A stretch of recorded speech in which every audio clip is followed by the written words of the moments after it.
руководитель комитета по развитию Рижской думы решил устроить встречу с жителями района и поинтересоваться их мнением, хотят ли они, чтобы рядом с их жилым массивом был построен крематорий.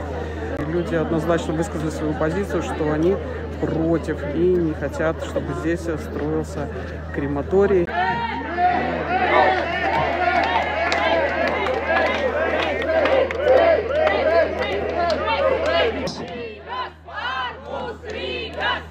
Šis ir normāli. Šis pilnīgi, es tiešām gaidīju kaut ko tādu. Jums ļoti labi sanāk.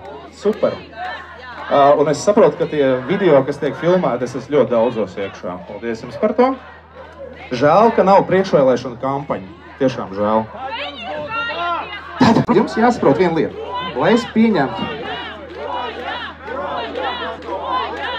Tas ir īpašnieks. Tas ir īpašnieku mājas tās ir. Jā, tas ir zemes īpašnieku mājas. Balagāns ir baigais, man liekas, ka es...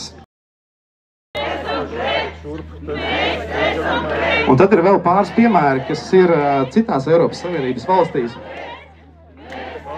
kur ir 200 metri, Tartu 300 metri, Stokholmā 190 metri.